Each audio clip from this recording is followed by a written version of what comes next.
Hello everyone. Today I am going to start our third sem paper, which is an elective in the materials science domain.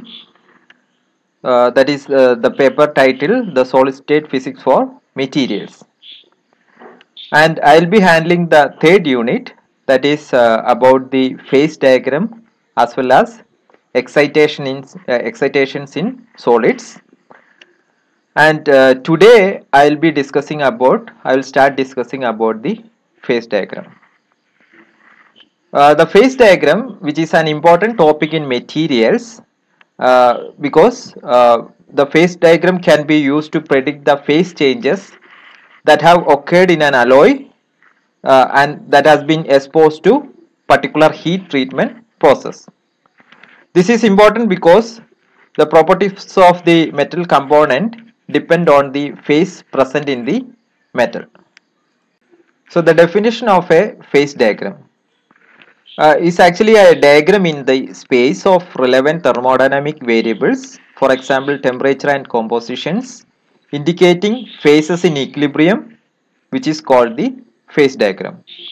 So phase diagram is the map that gives the relations between phases in equilibrium in a system as a function of temperature, pressure and compositions.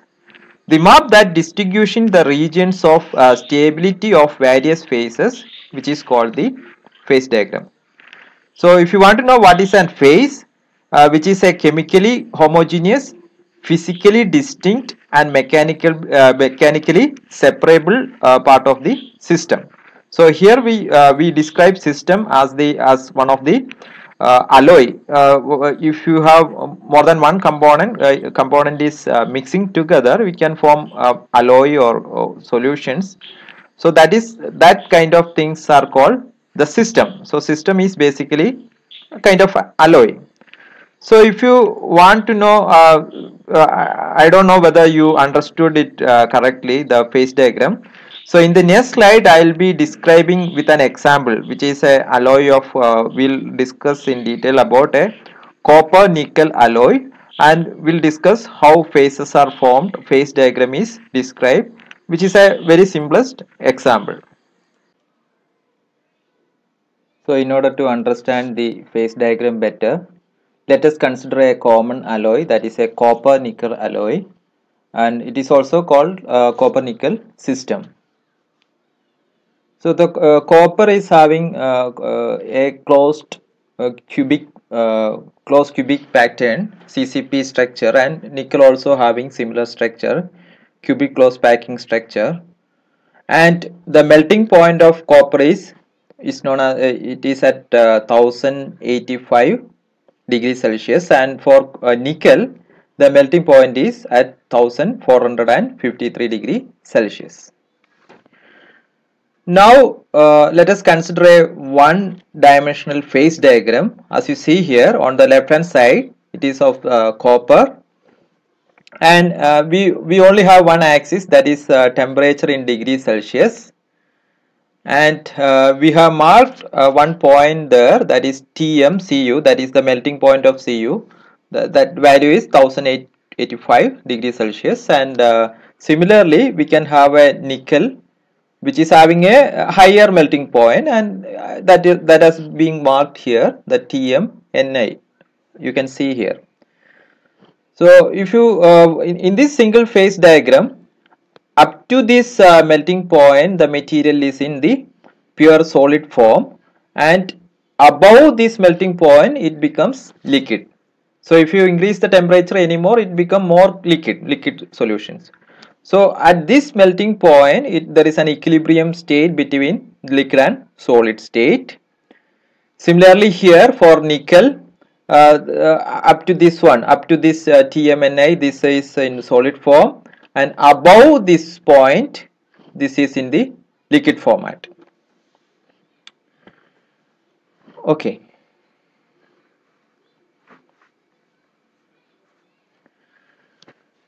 Now we consider another axis on the x directions. So now we have two axes. This is called the composition axis, and here on the left hand side it is 100% copper, and on the right hand side it is 100% nickel. So this axis we keep the unit that is in the weight percentage of nickel. So on the left hand side, when it is a pure copper, the weight percentage of nickel is 0, and on the right hand side it is a pure nickel and the weight percentage will be 100. So in between these two, there will be a somewhere in between there will be a 50 weight percentage of nickel. So that means the alloy formed is 50 percentage of copper and 50 percentage of nickel. Now we want to know where this conversion of solid to liquid is happening. So in order to simplify this, we just consider that this is 50 percentage, and we mark a line along the 50 percentage, and we extrapolate this 2 point. We connect this TM CU as well as the TM NI with a straight line. So this we just connected this. We assume that there is a linear relations. So even when we increase the composition, when we make the alloy, this the variation in the melting point is a linear function. So it will be varied in a linear fashion. So we consider this format, and here we take just in order to find out what will be the 50% percentage weight percentage nickel, where will be the conversion is happening from solid to liquid. Just extrapolate these lines, and this is the point where these two meet. And if you consider this the value of temperature at which this conversion is happening is, we can just take a mean of these two, the melting point of copper and nickel, and that is 1453 and 1083. That will be 1269 degrees Celsius. But so this is what we were in an assumption that this melting point is a linear function. So even when we increase the alloy concentrations, the melting point will change in a linear fashion. But experimentally, it is proved that the melting is not happening exactly at the central point.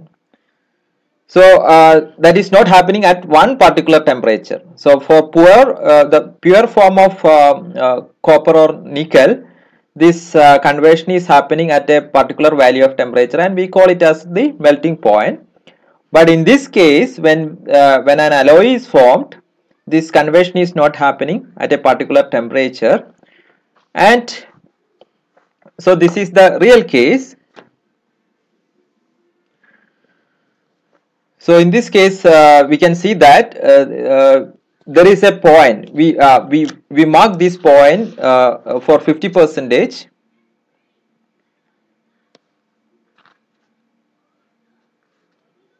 There is a delay happening.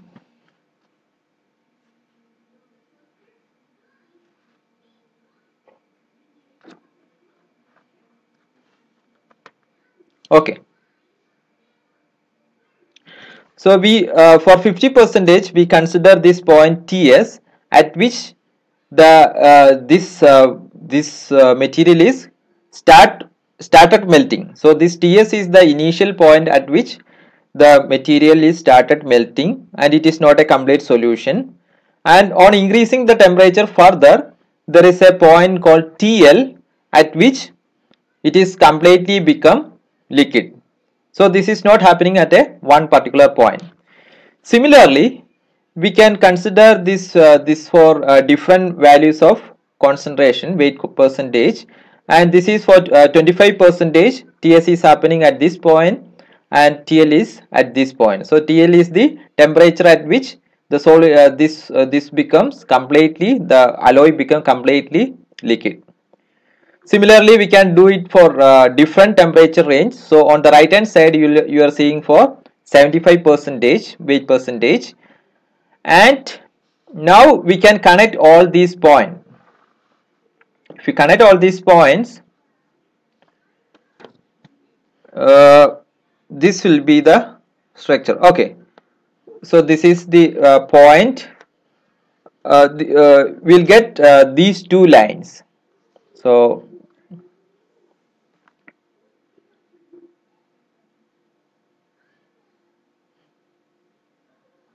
the camera response is not so prompt, that's why there is a delay.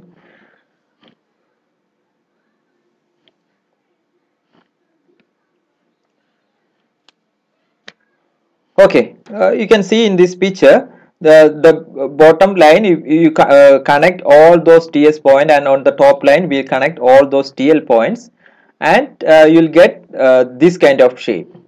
So below TS, I marked that alpha, that represents the solid state. So this is a alpha represents a solid solutions, which is in this case it is called the substitutional solid solution of copper and nickel, because both have similar crystal structure. We discussed that because both is having cubic close packing structure, so that both will have similar crystal structure, so that this can occupy, one can occupy the space of the another. So that is a pure substitutional solid solution of copper and nickel, and we represent that one as alpha. And on the top above TL, it will be a complete liquid solution, and we can mark it as L. I didn't write it there, so that is an L, and below it is alpha. So in between these 2 points, there is a lens shaped system where this where the solid and liquid will be in equilibrium. So inside this one, the solid state and liquid state will be in the equilibrium positions. So that is the phase diagram. So this is the, in simplest form, this is the phase diagram, where we have 2 axes. On the x-axis it is a compositional axis, and on the y direction it is a temperature axis. And below this lens shaped system, this is a solid solution, substitutional solid solution, in this case for copper nickel, and above this one it is a liquid solution. So this line which separate the solid solution from this lens shape, the equilibrium position of liquid and solid, that is called the solidus line. And on the upper portion, where this is completely converted into liquid, that line is called the liquidus states. So we have the alpha, that is the solid state, then the solidus state where the conversion of started. So in between the solidus and liquidus state, this is the mixture of this will be an equilibrium state, that is a mixture of liquid and solid state, and above this one, this is a liquidus form. So this is the simplest form of the phase diagram. It represents what phases are in equilibrium at different composition and temperature. So we can see that at for a particular value of composition, what will be the phases, what phases should be at equilibrium and at what point, at what temperature, and this is represented in the phase diagram. I hope you are clear about the phase diagram. An alloy is a combination either in solution or compound of 2 or more components, mostly one of which will be a metal. So you can see an example on the right hand side, which is an aluminum copper alloy, in which there are 2 different phases are formed. The dark phases we represented using alpha, and the lighter phase, that is you see in the white color, that is called beta. So these are 2 different phases. As I told earlier, a phase is a chemically homogeneous, physically distinct and mechanically separable part of the system. We basically classify the phases of matter into 3 groups: the liquid, solid and gas. But when you discuss in the phase diagram, phases in this level, will each in the solid phase itself, there are different crystal structures. You know about different different type of crystal structures, and each of them will be considered as a different phases. For example, iron can have BCC and cubic closed packing structure, and both are so those are different phases of iron. So phase. So if you in an alloy, if you are mixing two different type of components, you'll get a different alloy. That is we call binary alloy. Then there are, if you mix three components, it will be ternary alloy, and so on. And the resultant alloy will be having properties totally different from the parent components. That's most of the things you know. And the component, if you the components are the independent chemical species. It can be elements or compound in terms of which the composition of the system is specified, which are called the components. In the previous example, we discussed about the copper nickel alloy, in which the components are the copper and nickel. Here we will see some typical examples, the systems, components and phases. So first one in the system is water. So water will be having the components H2O. So always the ratio of the hydrogen and oxygen will be fixed. There will be two molecules of hydrogen and one molecule of oxygen, and the resultant phase will be a liquid. The H2O will be the water will be in the liquid format. So this is having one component and one phase. In the next slide, we will see water plus ice. So there are two phases. There are two phases. One is water, another phase is ice. But the component is again only H2O. So there is only one component, two phase system. Next is the brine, which is sodium chloride in water, high concentration of sodium chloride in water, which form a uniform solution, that is the liquid solution. So this is having one phase, but there are two components. So we can have two components with one phase. And the third example, the fourth example is mild steel, where there is a small percentage of carbon is present in the iron. And so the components, there are two components, but the resultant phase is also there are two components. So depending on the concentration of copper and iron, we can have two phases. One is alpha and another one is Fe3C. So there are certain rules which governs this. If you want to have mixed components and to form different phases, there are certain rules that is called the Gibbs phase rule, which we will be discussing in the later slide. The other terminologies used in phase diagrams are, one is system, which can be referred as the specific body of the material under considerations, or it's basically alloy itself. If you are considering an alloy, copper nickel alloy, that we can call as the system. Now the solid solutions. So solid solution basically consists of different type of solutes which occupies the which occupy either as an substitutional or interstitial positions in the solvent. So we are mixing a solute into the solvent, and it can substitute the positions in the solvent itself, so that it can form a uniform solutions. So that is called the solid solution. So there is only one phase. Once it is mixed together, there will be only one phase. Next is solubility limit. So as you know, if you are putting solute into the solvent, there is a limit up to which we can add solute, so that that is called the solubility limit. If we exceed this limit, that may lead to formation of different phases. So we cannot form a uniform solution if we are putting excess solute into the solvent. So there is a limit that is called the solubility limit. In order to make things understandable, will discuss what is the solubility limit of for sugar in water at 20 degrees Celsius. So you can see the phase diagram, that is the sugar water phase diagram on the right hand side, where the graph is between the temperature and compositions as we discussed. And you can see that it is solid sugar on the right hand side above the 65. It is a mixture of liquid plus solid, and on the left hand side it can form liquid above certain temperature. So the solubility limit will depending on the temperature as well. So if you increase the temperature, you can mix things better, so that the solubility limit is also increasing.